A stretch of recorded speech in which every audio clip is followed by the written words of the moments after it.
따뜻하게 환영해 주셔서 감사합니다. 제가 기억을 더듬어 보니까 가족들과 함께 온 지는 한 10년 전쯤에 되는 것 같습니다. 그때는 저희 두 딸이 되게 아이였어요. 그래서 안식년차 미국에 왔다가 또 이렇게 한번 방문했었는데, 지금은 첫째가 이제 대학을 가게 됐고 둘째는 고등학교 2학년으로 한국에서 학교를 다니고 있습니다. 그래서 언젠가 또 기회가 되면 저희 가족이 완전체로 여러분 앞에 한번 인사를 드릴 수 있지 않을까 생각이 듭니다. 또 이번 기회에 이렇게 말씀을 나눌 수 있도록 배려해 주신 당회와 또 목사님께 감사의 말씀을 드립니다. 제가 오늘 여러분에게 설교를 한다기보다는 이 말씀을 가지고 어떻게 사역에 적용되었는가, 그리고 이 말씀에 기반을 둔 사역이 어떻게 펼쳐지는가 하는 것을 전반부에는 좀 말씀에 대한 설명을 드리고, 또 설교 후반부에는 슬라이드를 통해서 여러분에게 보여드리면서 사역에 대한 또 이야기들을 좀 이어가려고 합니다. 여러분, 신앙생활 하시는 분들은 이 말씀은 한 번쯤은 들어보셨을 것 같아요, 그죠? 한 번쯤은 들어보셨고, 또 설교의 내용들을 또 잘 기억하실 수 있을 거라고 생각합니다. 그래서 제가 이제 설교를 하는 것보다는 이 말씀이 어떻게 좀 사역적으로 우리 사역뿐만 아니라 여러분 교회의 사역에도 어떻게 적용될 수 있는가 하는 것을 이야기 드리려고 합니다.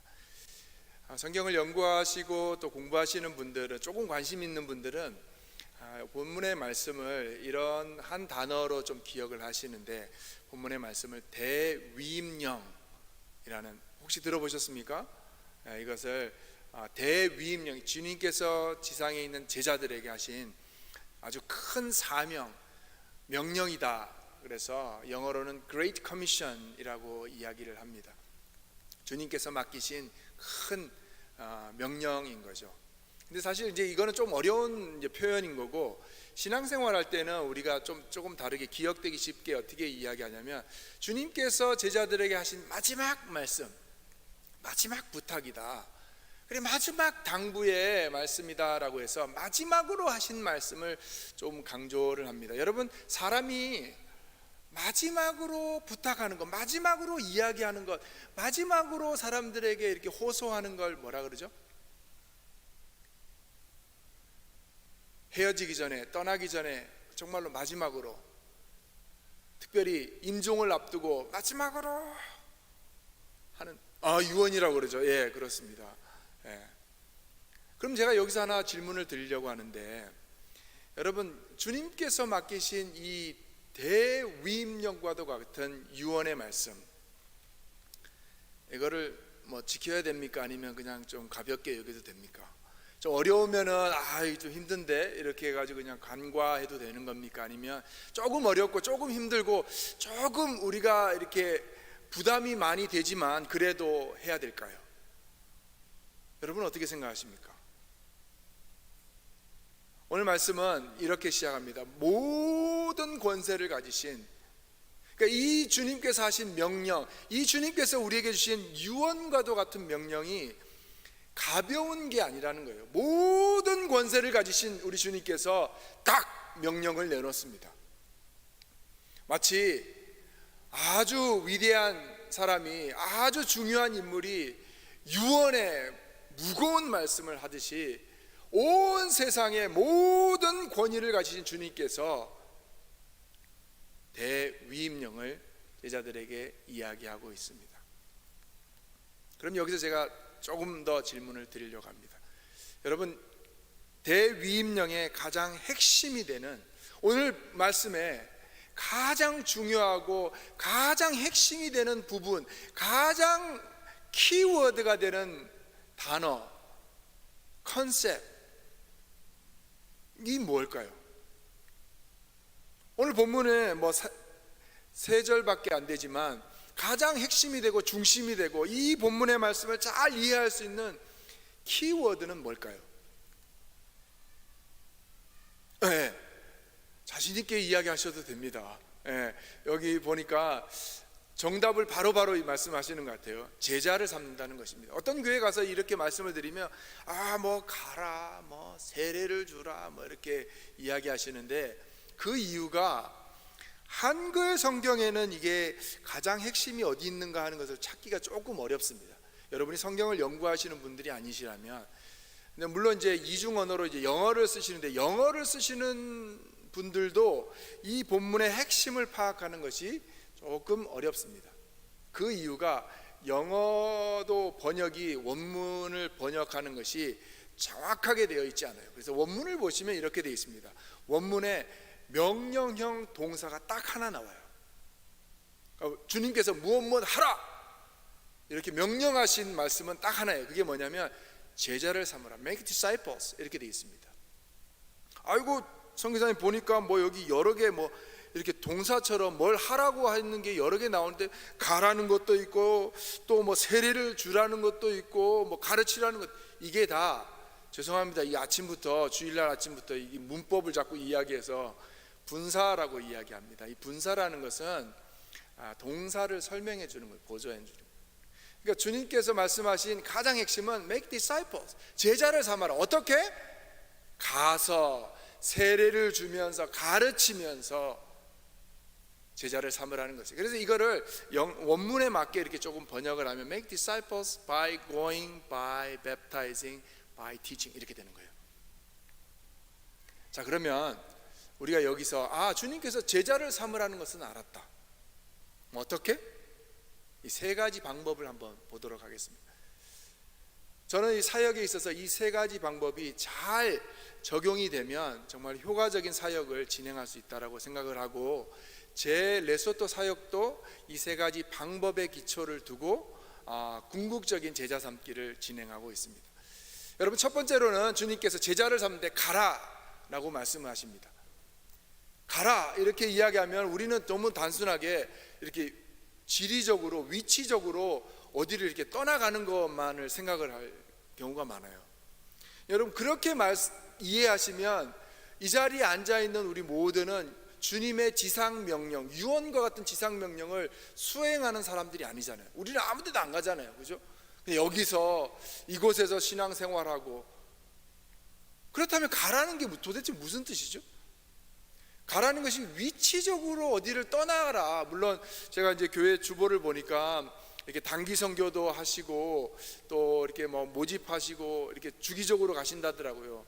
또 제가 알고 있기로 우리 밴쿠버 삼성교회가 많은 선교지에 이렇게 여러 사역들을 진행하는 것으로 알고 있습니다. 그러면 그 사람들만 선교에 동참하느냐? 가라는 것을 그냥 위치적인 이동만 생각하면 그분들에게만 한정되는 거죠. 선교사 같이 저 멀리 아프리카로, 저 남미로. 그러면 여러분은 뭐죠? 그러니까 이런 의문이 들잖아요. 그래서 이게 가라는 것이 꼭 그 뜻만은 아닌 것 같다. 가라는 것이 가기 위해서는 움직여야 되는 것이에요. 가기 위해서는 활동을 해야 되는 것이에요. 그러니까 주님께서 말씀하신 것은 위치적으로 가는 것뿐만 아니라 무언가 움직임을 가지라는 거예요. 움직임을. 그래서 제가 교회를 보니까 굉장한 다양한 움직임이, 이 역동적인 움직임이 있더라고요. 뭐 이렇게 무슨 작은 모임들, 작은지 큰지는 잘 모르겠습니다만은 무슨 모임 있고, 또 젊은층 모임 있고, 또 뭐 이렇게 어르신들 모임, 그러니까 이런 계속적인 움직임이 필요한 거예요, 교회가. 근데 아무것도 안 하고 그냥 예배만 드리면 됐지, 이렇게 해서는 제자 삼는 사역이 진행될 수가 없습니다. 어떤 영화의 대사처럼 아무것도 하지 않으면 아무 일도 일어나지 않습니다. 여러분, 아무것도 하지 않는데 무슨 일이 일어나요? 그러니까 내가 제자 되고 내가 제자 삼기 위해서는 어떤 활동이, 어떤 움직임이 있어야 되는 거예요. 그것이 주님께서 말씀하신 첫 번째 방법이고, 두 번째 방법은 뭐냐면 세례를 주라는 것입니다. 세례를 주라는 것입니다. 여러분, 세례를 주라는 것이 그냥 단순하게 이렇게, 우리가 이런 표현을 요즘 선교학에서 조금 지향합니다만, 개종시킨다, 그렇게 단순하게 받아들이는 것보다는, 여러분, 세례를 받기 위해서는, 주님을 받아들이기 위해서는 어떻게 해야 돼요? 아버지와 아들과 성령의 이름으로 세례를 받기 위해서는 예수님께 그리고 복음의 기독교에 조금 더 이렇게 좀 가까이 와야 돼요. 그죠? 접근. 그래서 이게 조금 수용성이, 접근성이, 적응도가 좀 높아져야 돼요. 그러니까 가라는 말이 활동성, 액티비티가 있어야 된다면 세례를 준다는 것은 우리가 아무래도 주님께 말씀에 또 교회에 예배에 이런데 좀 적응되고 조금 더 가까워지는 어댑티비티가 좀 높아져야 돼요. 그렇지 않고는 주님을 받아들일 수 없습니다. 여러분 뜬금없이 주님 받아들이는 거 그런 건 없어요. 그러니까 자꾸 기독교에 노출되고 자꾸 기독교 행사라든지 또 기독교의 가르침에 노출이 돼야지 그렇다면 내가 받아들일 수 있지. 하나님이 우리 주님이 그런 분이라면 내가 믿을 수 있지. 그러니까 노출이 안 되고 적응이 안 됐는데 어떻게 되겠습니까? 그러니까 세례를 주라는 것은 이렇게 노출되고 조금 더 적응하도록 하라는 것이에요. 그러니까 첫 번째가 활동을 통해서, 두 번째가 적응도를 높이고, 세 번째가 이 모든 활동과 적응도를 높이는 거에 가장 중심이 되는 말씀을 가르치라는 거예요. 여러분 우리가 많은 활동을 합니다. 많은 또 여러 다방면으로 사람들을 그리스도께로 초청을 합니다. 근데 이 모든 활동과 모든 접근을 허용하는 것에서 말씀이 기반이 안 돼 있으면 이거는 사회활동이랑 똑같아요. 그러니까 음식을 나눈다든지 누구를 도와준다든지 어떤 이렇게 자선 행사를 하는 이 모든 것의 기반이 authentic word가 있어요. authenticity가 있어야 돼요. 그러니까 참된 말씀이 기반되지 않으면 안 되는 거예요.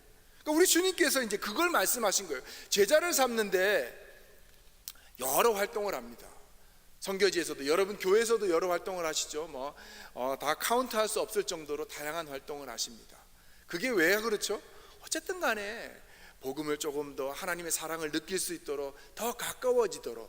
근데 이게 말씀에 기반하지 않은 그냥 우리의 선한 모습을 보이기 위해서 그런 거는 다른 데서 다 해요. 말씀에 기반을 두고 말씀을 배워가고 더 기독교의 참된 진리를 알아가도록 하는 방법을 사용하라는 것입니다.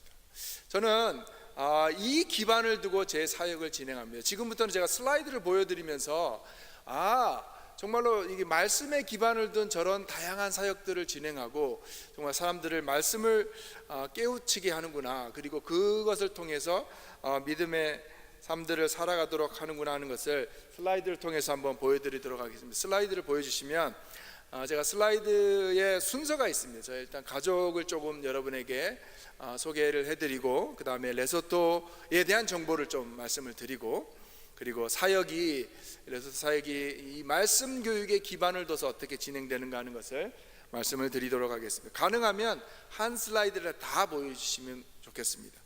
첫 번째 슬라이드를 보시면 저희 가족입니다. 아이들이 보입니까? 아이들의 모습이 굉장히 조그만하죠. 처음에 갔을 때 저희 미국 보스턴에서 바로 이제 갔는데 둘째가 2돌이 안 됐었어요. 첫째가 5살.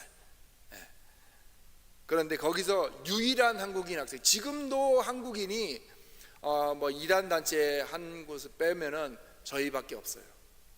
한국인 선교사도 없어요. 그러니까 저희 보고 한국인 얼마나 있어요? 한국 식당 있어요? 대사관 있어요? 이렇게 묻지 마세요. 한국인이 저희밖에 없어요. 거기서 이제 그 지역에 있는 로컬 학교를 다니면서 이제 국제 주간이죠. 물론 이제 앞에 있는 다 흑인 아이들 같지만 다 다릅니다. 여러분 흑인들도 다 달라요. 짐바브웨, 잠비아, 모잠비크, 레소토 다 달라요. 그 아이들이 있고 그 앞에서 한국인 유일한 자매 둘이 태극기 들고 행진했던 자녀가 이제는 이제 저렇게 커서 대학생이 되었습니다. 여러분 제 마음이 얼마나 뿌듯한지 얼마나 감격스러운지 모르겠습니다. 대학은 갈래나 했던 친구가 아주 자기의 꿈을 실현하기 위해서 좋은 자기가 원했던 학교에 덜컥 이렇게 합격을 하고 많은 곳에서 좋은 결과를 봤습니다. 너무 감사합니다. 저희 가족이었고, 그 다음에 국가에 대한 좀 이야기를 하겠습니다. 여러분 아프리카를 혹시 아십니까? 아프리카는 나라가 아닙니다. 여러분 오해하시면 안 됩니다. 아프리카는 대륙입니다. 여기서 퀴즈를 하나 드리도록 하겠습니다. 밴쿠버 삼성교회의 상식 수준을 점검하도록 하겠습니다. 자, 아프리카의 대륙에 나라가 몇 개 있죠? 이렇게 침묵을 하시면 제가 다른 교회 가서 밴쿠버 삼성교회는 모릅디다 이렇게 됩니다. 자, 아프리카의 나라가 자기들끼리 싸워서 나뉘면 55개, 또 좀 친하게 지내면 합치면 54개. 지금 현재 54개국이 있습니다. 아프리카 대륙이 얼마나 큰지 미국 집어넣고, 캐나다는 예로 안 들더라고요. 미국 집어넣고 중국 집어넣고 인도 집어넣고 유럽에 조금 집어넣어도 조금 남아요. 아프리카 대륙이 그렇게 큽니다. 그래서 아프리카 선교사한테 이거 뭐 우간다랑 가깝습니까? 케냐랑 가깝습니까? 이런 말씀을 하시면 제가 이렇게 이야기하는 것 같아요. 밴쿠버에서 토론토 가는 거 뭐 그거 안 멀죠? 어때요, 여러분? 저런 말도 안 되는, 그죠? 시차가 3시간 나는 이 땅덩어리에 그거랑 똑같습니다. 아프리카 맨 밑에 있는 나라가 여러분 사우스 아프리카인데, 사우스 아프리카 안에 또 다른 나라가 2개 더 있어요. 나라 안에 나라가 있어요. 근데 이 나라를 이야기하면 들어봤다 이렇게 합니다. 하나는 중앙에 있는 점 같은 게 레소토고, 북동쪽에 있는 게 예전에는 스와질랜드라는 나라였어요. 이제 고개 끄덕이는, 자, 본인들의 상식이 이 정도는 된다 하는 거. 근데 지금은 에스와틴이라는 나라로 이름이 바뀌었습니다. 두 나라가 참 공통점이 있어요. 왕이 있고 왕정 국가인 수상이 있는데 두 나라의 성격이 완전히 달라요. 에스와티니는 왕의 절대 권력, 통치를 하세요. 근데 레소토는 왕은 상징적이세요. 여기도 수상이 있죠. 캐나다에도 왕이 계십니까? 뭐 이렇게 영국이랑 이렇게 밀접한 관련이 있어서 영국의 여왕을 지금은 이제 왕이죠. 이제 본인들 왕으로 이렇게 인식할지도 모르겠습니다만은 레소토는 왕이 있습니다. 그리고 레소토의 나라의 모양이 저렇고 국기가 저렇습니다. 레소토 땅이 얼마나냐, 그거 관심이 많으세요. 우리 한국 분들은 또 이제 땅에 대한 관심이 굉장히 많거든요. 투자 가치 뭐 이렇게 좀 고상한 말로, 그죠? 조금 이제 좀 실질적인 말로 땅값 얼마입니까 이렇게 투자 가치 좀 우리가 좀 표현을 좀 고급지게 하자고요. 크기가 경상남북도 합친 것보다 조금 작아요. 그러니까 남한의 3분의 1 정도 크기예요. 죄송합니다. 제가 캐나다 사이즈를 잘 몰라서 미국으로 설명을 드리면, 메릴랜드 아시죠? 거기보다는 조금 작고 매사추세츠보다는 조금 크고. 선교사님, 밴쿠버도 다 어딘지 몰라요. 뭐 메릴랜드가 뭐고. 하여튼 사이즈가 그래요. 나라 이런데 국기의 색깔이 상징하는 게 있어요. 그래서 그 나라의 애국가 끝에는 항상 호조 뿔라 날라 이렇게 해서 평화와 비와 번영, 저게 이제 색깔이 그렇게 상징을 합니다. 레소토의 역사를 보시면 1868년에 영국의 보호령이 되었다가 1966년에 자치구로 독립을 합니다. 이제 많은 질문이 남아공이랑 왜 같은 나라 아니에요? 자기 부족만 남겠다고 했어요. 그래서 남아 연방에 포함이 안 됐어요. 레소토 민족만 있거든요. 이제 백인이 없고 흑인들로 구성된 산악 국가입니다. 그러니까 지리는 굉장히 높은 위치에 있어요. 여기 밴쿠버는 이제 바다를 끼고 있다는 것이 고도가 그렇게 높지 않다는 거거든요. 그래서 해수면이랑 가까운데 저희는 기본이 1300, 1400. 레소토가 가지고 있는 독특한 점이 뭐냐면, 전 세계에서 유일하게 전 국토가 해발 1000m 이상인 나라예요. 네팔이 세계의 지붕인 히말라야, 네팔도 1000m 안 되는 지점이 있어요. 이게 와보셔야 알아. 제가 이게 아무리 설명을 해도 와서 딱 보셔야지. 그래서 장로님들 빨리 쫄으세요. 그래서 목사님들 쫄라가지고 한번 가봅시다. 레소토. 꼭 이렇게 이야기하면 해발이 3400 뭐 넘어가고 이러면 숨가쁘고, 그렇지 않아요. 거기는 사람이 안 살아요, 여러분. 사람 사는 이제 적정한 높이가 또 따로 있는 것이죠. 기후는 여러분 아프리카에서 다 덥진 않아요. 예. 기후가 기가 막힙니다. 진짜 여기 밴쿠버는 제가 처음에 왔을 때는 정말로 안 좋은 기억을만 안고 갔어요. 비가 주룩주룩 오고. 그래서 이 밴쿠버는 언제 오냐에 따라서 밴쿠버에 대한 이미지를 다르게 가진다며요. 이렇게 비 오는 이때 오면은 여긴 정말로 안 좋은 뭐 이렇게 우중충하고 축축하고 뭐 이런데, 굉장히 화창할 때 오면은 밴쿠버에 대한 이미지가 좋은데, 레소토는 여름에는 덥고 겨울에는 춥고, 사계절 있고, 여러분 놀라지 마십시오. 아프리카에 눈이 옵니다. 눈이. 스키장이 있어요. 스키장이. 물론 이제 남아공 백인들이 주로 이용합니다만 스키장도 있습니다. 인구는 한 230만 정도 돼요. 230만. 밴쿠버 인구가 300한 7, 80만 됩니까? 그 정도 되죠? 예. 뭐 인구도 관심 없고 땅덩어리도 관심 없고 뭐 230만인데 한 4, 50만이 남아공 광산에 가서 일을 합니다. 남아있는, 실질적으로 한 200만이나 180만이 이제 자국민들이 남아있다고 보시면 돼요. 언어는 여러분 잘 쓰는 영어, 여러분의 첫 번째 랭귀지 영어랑 그 나라만인 소토어가 있습니다. 종교가 참 재밌는데요. 아프리카는 기독교에 굉장히 호의적입니다. 기독교가 잘 소개가 되어 있어요. 그래서 퍼센테이지 구글링 해보시면, 요즘은 또 AI한테 묻죠. AI한테 물으면 뭐 어떤 AI는 90%까지 이야기하고, 보통은 우리가 아프리카 나라들을 60에서 70%라고 이야기합니다. 저희 속한 기관에서 조사를 했어요. 선교사들은 그런 통계치를 잘 안 믿어요. 실질적으로 우리가 조사를 해봐야 되니까. 한 마을에, 이제 여러분 어디 사시는지 모르겠어요. 밴쿠버 지역을 보니까 여기 삼성교회 이 지역, 이 마을에 저희가 500가정을 이제 조사를 했어요. 그래서 당신 하나님 믿느냐? 이 질문을 던졌어요. 60, 70%가 보통 이제 자기들 이제 기독교인이라고 이야기하거든요. 하나님 믿는다고 얘기하거든요. 하나님 믿느냐 하니까 한 60% 가까이 예, 하나님 믿습니다. 우린 그거 잘 안 믿어요. 그냥 하나님 믿는데 왜 이런 환경이 이렇게 돼 있을까? 왜 가난과 폭력과 또 이렇게 분쟁과 이런 게 있을까? 서로 사랑하지 못하고. 60, 70%가 여러분 크리스찬이라면 그렇게 살아갈 수가 없는 거예요. 그래서 저희가 질문을 하나 더 드렸습니다. 그러면 당신들 교회는 나가느냐? 교회를 정기적으로 나가느냐? 여러분 한 달에 몇 주가 있죠? 한 달에 4주. 몇 번 교회 가야지 당신 하나님 믿는다라고 이야기할 수 있을까요?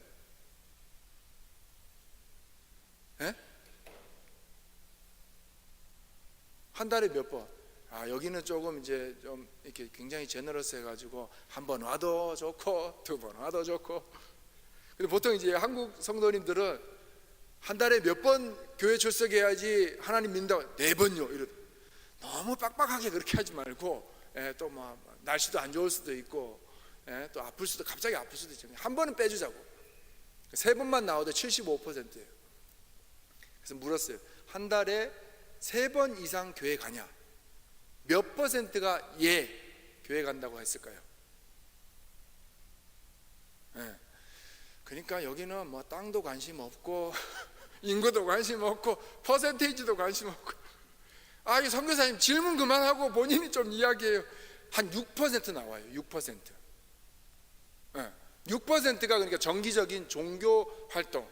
보세요, 제가 교회 다닌다는 말 안 하고 종교 활동을 하는 거예요. 왜냐하면 이분들이 교회의 모습과 실생활이 좀 달라. 교회에 그렇게 정기적으로 나오고 신앙생활 한다고, 교회에서는 열심히 뜨겁게 찬양하고 기도하는데 밖에 나가서는 너무 이원론적인 거죠. 그래서 또 이런 질문을 드렸습니다. 그 수치도 안 믿고, 당신 구원 받는데, 영생을 얻는데 예수님만 믿어야 된다고 생각합니까? 아니면 이렇게 조상이 좀 도와주기도 하고 착한 일을 해도 되고, 뭐 또 무당이 도와주면, 이 질문을 딱 하는 거예요. 선교사가 복음을 전하기 위해서는. 자, 예수님만 믿어야 된다는 퍼센테이지가 몇 퍼센트 나왔을까요? 보세요. 하나님 믿는다고 하는 퍼센테이지가 6, 70%예요. 교회에 나가는 사람이 6%로 떨어졌어요. 그러면 참된 신앙, 예수님만 믿어야 된다고 하는 퍼센테이지는 몇 퍼센트 될까요? 여기는 뭐 이렇게 찝어봐요. 이거를 잘 찝으시는 분들은 로또를 잘 할 수 있다니까요. 0.6? 네. 약간 그래도 좀 마음이 좀 넓으시죠. 0.3에서 3%. 그러니까 아프리카의 선교사가 여전히 필요한, 아프리카 여전히 복음을 전해야, 아프리카 여전히 그리스도를 전해야 되는 이유가 그렇습니다. 그러니까 상황이 그런 거예요. 그 상황 속에서 저희가 판단 내리기는, 야, 이게 왜 이럴까? 말씀을 바로 배우지 않고 그 말씀에 기반한 교회가 세워지지 않아서 그렇다. 교회가 많습니다, 여러분. 진짜 이런 표현 죄송합니다만 이상한 교회들도 많아요. 왜 그럴까?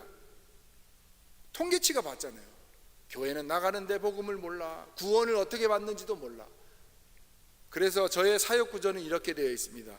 신학 교육으로 제자를 삼는데, 신학 교육이라는 것은 일반 목회자를 키워서 교회라든지 학교를 세우는 거고요. 그 다음에 채플린을 제가 교육합니다. 경찰 중에 목사님, 그리고 교도관 중에 목사님. 경찰인데 목회자가 되는 거예요. 여러분 군목 아시죠? 네, 군인인데 목사님.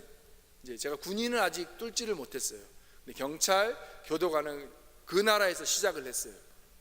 이제 그걸 통하는 겁니다. 그 다음에 보시면 제가 이제 있는 신학교 지역 교회와 협의해서 글로컬 리더십 센터에서 이제 강의를 하고, 주중에는 강의하고 이제 주말에는 주일학교 사역으로 이제 또 진행을 하고, 지역 신학교가 13개 강의소가 있는데 올해는 9개가 지금 진행이 되고 있습니다. 그래 각 학교마다 이제 클래스를 목사가 배워야 되는 이제 기본 소양이 있어요. 지금 우리 이제 목회자들 분들은 이게 수준 높은 교육을 받으셔서 그거 말고 사실 이제 뭐 이렇게 일반 성경 공부보다 조금 높은데 어쨌든 목사가 받아야 되는 교육 과목을 배우는데, 지금까지 이제 졸업생을 작년에 카운트를 해보니까 한 500명이 넘어가더라고요. 그 다음부터 이제 안 하게 되는 것이죠. 그러면서 이제 조금 더 이제 고급스러운 과정으로 중급, 고급 과정을 계속 개발해 나가고 있습니다.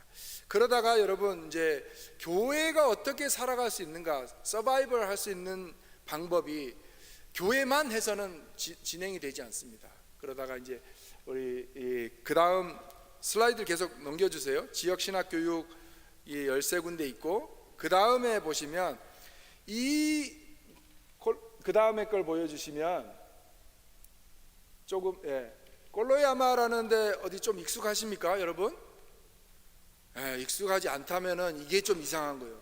삼성교회에서 후원해서 세워 있는 교회 겸 학교입니다.